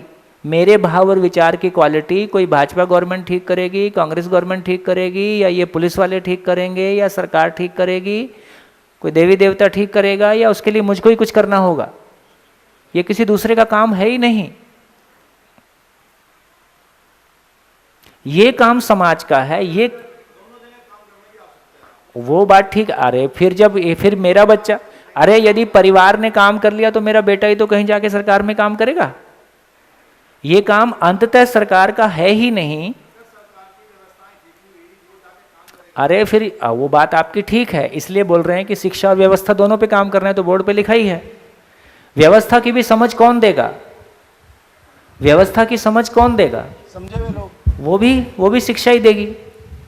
व्यवस्था की समझ भी शिक्षा ही देगी, जीने की समझ भी शिक्षा ही देगी। नहीं, जैसे आपने कहा कि बहुत से लोगों ने अपने बच्चे को उठा लिया, मैं कम से कम 1000 फैमिली को जानता हूँ ऐसी, है ना। उसमें से मैंने ये भी देखा है कई बार, जो बच्चे स्कूल नहीं गए या उस तरह नहीं जा पाए, बाद में आके उनके माँ बाप फिर उनको डॉक्टर, इंजीनियर, फिर उसी पढ़ाई में अपना आप तो उठाया, मतलब बच्चों को नहीं पढ़ाया, पर बच्चों को फिर उसमें पढ़ डाल रहे हैं, और वो उसमें सफल भी नहीं हुए। कुछ लोग जरूर सफल है, पर कुछ लोगों से व्यवस्था नहीं बनती। मैं ये तो नहीं कुछ कह लोग रहा रह हूँ, गए। मैं ये नहीं कह रहा हूँ कि बच्चों को स्कूल ना भेजना कोई सॉल्यूशन है, मैं ऐसा नहीं बोल रहा हूँ। मैं तो यही कह रहा हूँ कि सही अर्थों में शिक्षा ठीक हो जाए, ये विद्यालय सही अर्थों में ठीक हो जाएं, इसके लिए माँ बाप की भूमिका, इसके लिए समाज की भूमिका की ज़रूरत है कि हम लोग अब विद्यालय, देखो मंदिर बनाते हैं तो कैसे बनाते हैं, कितने सिंपल एग्जाम्पल हैं। किसी भी जगह का मंदिर उस जगह के मकानों से कमज़ोर होता है कि उस जगह के मकानों से ज़्यादा सुंदर होता है?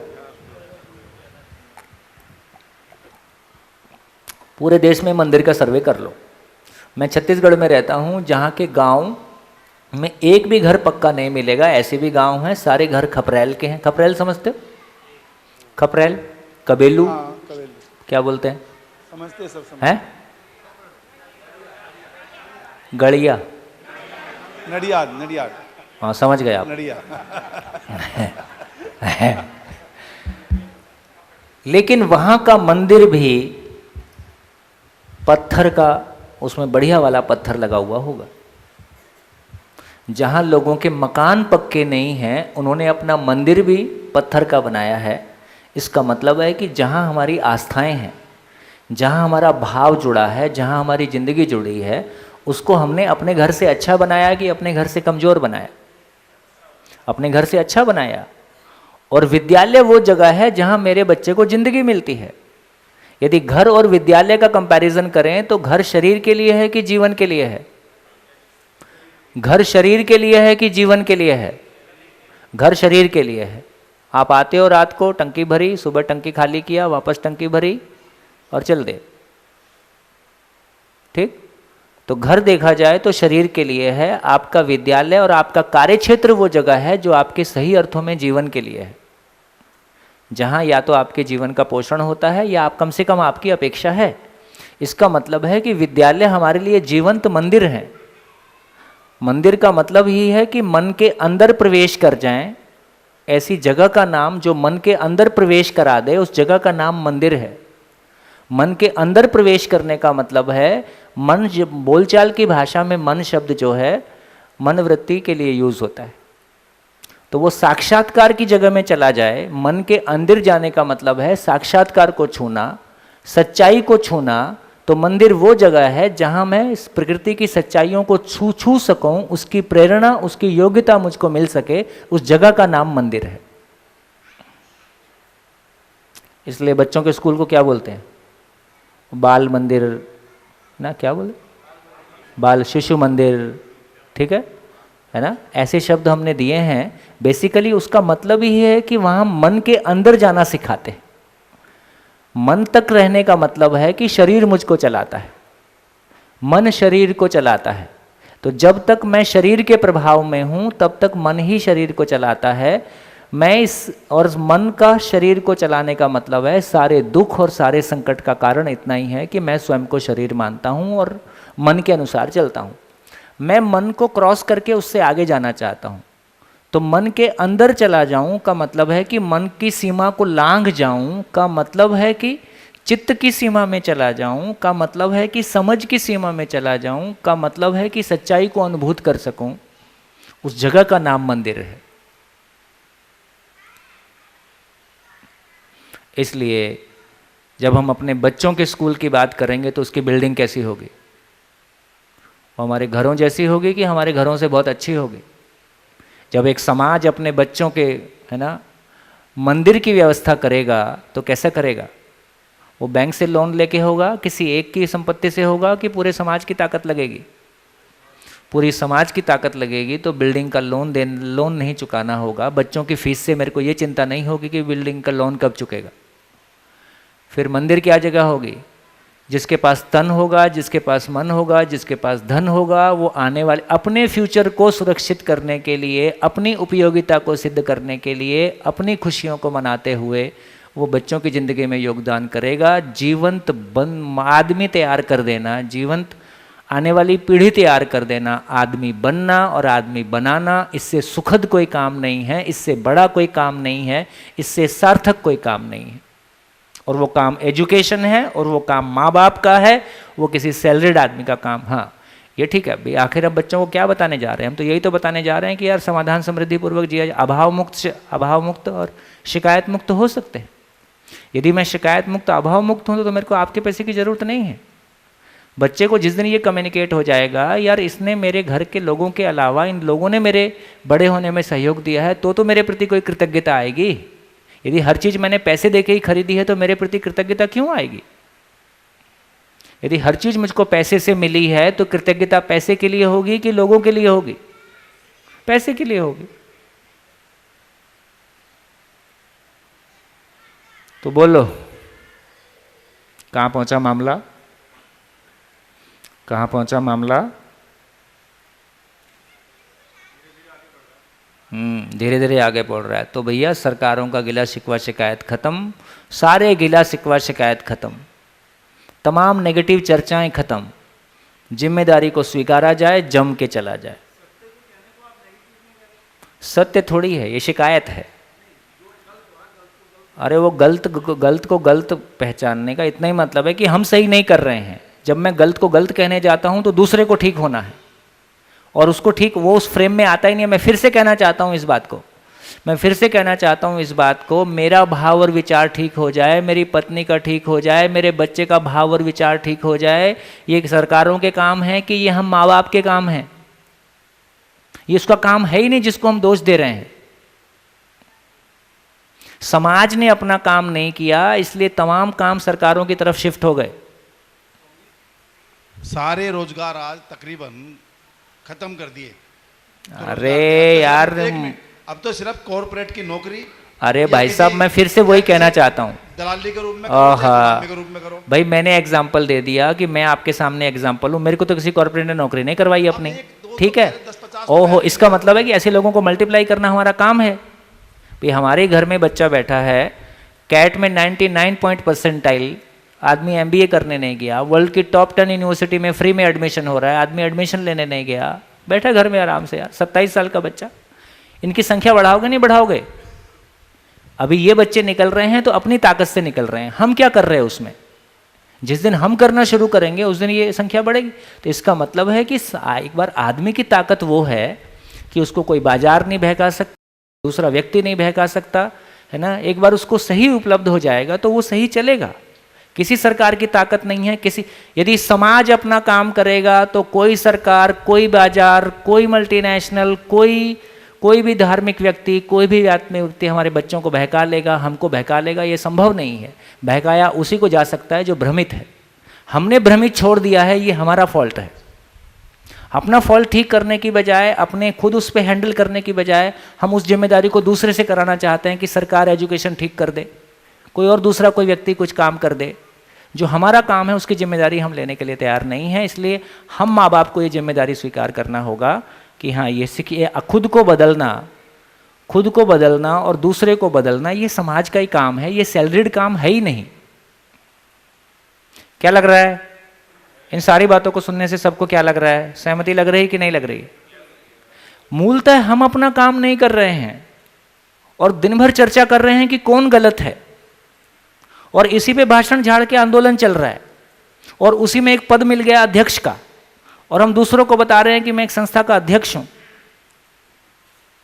ये सारा खेल ही गलत है। ये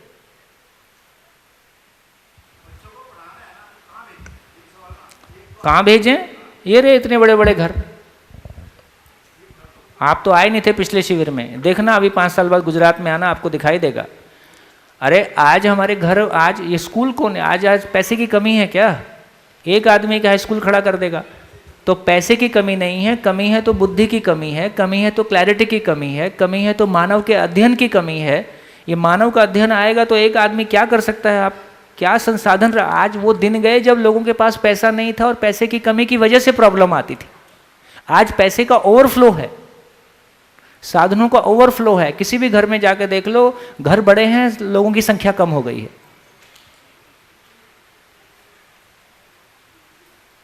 ना? भैया नमस्ते। हाँ जी नमस्कार। माइक जिसके पास है वही बोलेगा। हाँ जी माइक ले लीजिए। ये चीज़ समझ में आ रही है कि कंटेंट सबसे ज़्यादा ताकतवर है, पैसा कम ताकतवर है। गन भी कम ताकतवर है, गन में भी ताकत नहीं है, पैसे में भी ताकत नहीं है, उम्र में भी ताकत नहीं है, पद में भी ताकत नहीं है। कंटेंट सबसे ज़्यादा ताकतवर है। कंटेंट पावरफुल है। एक चीज़ मैं पूछना चाह रहा हूँ कि जैसे हमने सीखा, पिछले शिविर में भी आपने बताया था, हमने पहले भी पढ़ा हुआ है कि स्कूल शब्द का अर्थ कैसे हुआ, यूनान में कैसे स्कूलिया बना। हमारे जैसे बड़े घर में सिखाते थे कि गुरुकुल कैसे पैदा हुए। जैसे प्राचीन में इवन मेरे दादाजी भी महंत थे, सन्यासी थे, तो जैसे गांव वालों को रोज़मर्रा के काम करने होते थे तो उनको लगा कि एक कोई स्पेशल आदमी होना चाहिए जो हमारे बच्चों को अच्छी शिक्षा दे, कि भाई आप बच्चों को पढ़ाओ और आपके जो रोज़मर्रा के रोटी कपड़ा मकान होगा उसकी व्यवस्था गांव वाले करेंगे। धीरे धीरे चेंजेस आए और वो जो फिर मांगने जाना पड़ा, है ना, फिर वो घर घर सीधा मांगना और वो वाला परंपरा भी चली। फिर धीरे धीरे कमाना चला, अब स्कूल खुल गए, प्रोफेशनल हो गए। मेरा प्रश्न ये है कि जब तक ये भौतिकवाद की व्यवस्था है तो क्या इस कंटेंट को आगे पहुंचाने के लिए या इस कंटेंट को मल्टीप्लाई करने के लिए सरकार और बाजार, दो एग्जिस्टिंग पावर जो अभी हैं, उनकी हेल्प लेना सही है या गलत है? नहीं, हेल्प देखिए, सरकार और बाजार तो हमारे दिए हुए नाम हैं। खुशी की बात यह है कि सब मानव ही हैं,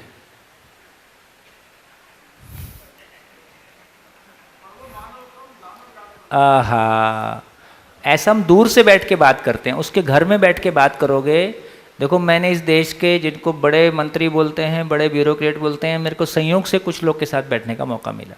जब आप घर में बैठ के बात करते हो ना, वो भी आप जैसी और आपसे अच्छी बात करता है, लेकिन स्थिति वो ये भी कहता है कि यार अब मैं फंस गया हूँ, मुझसे ये काम अब नहीं होगा। इतना ओहो, आप लोग भी, मैं फिर से कहना चाहता हूं, हम केवल कौन गलत कर रहा है और वो ठीक करे को सोच रहे हैं। हम समझें और हम चल दें, उसके बाद भाई साहब कुछ नहीं चलेगा, कुछ नहीं चलेगा। हमने जो हमारा, मैं फिर से कहना चाहता हूं, हमने हमारा काम नहीं किया, इसलिए हमारा दुनिया भर की वो गलत है, वो गलत है, वो गलत है। जिस दिन हमको अपना काम समझ में आ जाएगा, वो बिल्ली और बंदर की कहानियाँ थी ना, वो बिल्लियों का झगड़ा हो गया था रोटी को लेके, वो बंदर के पास गई, उसने कहा कि एक, बोले इसका ज़्यादा है, बोले अब बता, अब बता। कुल मिला के दोनों को ना मिलना भी न्याय है, क्योंकि ना मिलना भी ना समानता है इसमें, है ना। अब ये ख़त्म हो जाए तो क्या करना पड़ेगा? बंदरों को ख़त्म करना पड़ेगा कि बिल्लियाँ ख़त्म होना पड़ेगा? तो बंदरों के साथ कुछ नहीं करना है, केवल मानव को मानव होना है, और वो मानव को मानव होने की तैयारी मानव के पास उपलब्ध हो गई। आज ना संसाधन की, सरकार के पास टैक्स समाज का दिया हुआ है, सरकार के पास कोई पैसा नहीं होता है, ठीक है। तो सारा पैसा हम कमाते हैं, सारे शिक्षित हम हैं। यदि किसी भी सरकार को बैठ के चलाते हैं तो आप ही चलाते हैं या आपके बच्चे चलाते हैं। तो वो एक समय था जब लोग अनपढ़ थे, लोगों के पास पैसा नहीं था, कुछ ही लोगों के पास पैसा था, कुछ ही लोगों के पास समझ थी, तब एक तरह से गाड़ी चल गई जैसी चल गई। आज ऐसे नहीं चलेगी। आज यदि समाज यदि वाकई में समझने का काम करेगा तो वैसे नहीं चलेगी। भैया चलो हाँ जी, एक छोटा सा अंतिम, इस कंटेंट में परिवार एक शिक्षक है, पर परिवार के अलावा शिक्षकों की क्या भूमिका है? मतलब अगर वो वेतनभोगी भी नहीं है, अगर वो सरकारी भी नहीं है, तो वो कौन है? क्या हो गया ये? परिवार तो शिक्षक है ही, जो नई पीढ़ी को शिक्षा दे रहा है। तो सारे परिवार हो गए। हाँ, सब शिक्षक ही हैं, सब शिक्षक हैं। परिवार के अलावा शिक्षक की भूमिका क्या है? जैसे एक, कैसे हम कल्पना कर सकते हैं कि कोई व्यक्ति बिना दूसरे परिवारों को भी शिक्षा दे रहा है? कैसे हम कल्पना कर सकते हैं? अगर वो सरकारी भी नहीं है, वो पैसा भी नहीं ले रहा है, जैसे मैं दे रहा हूँ, हाँ, तो यही कल्पना है, ये सुखद कल्पना है।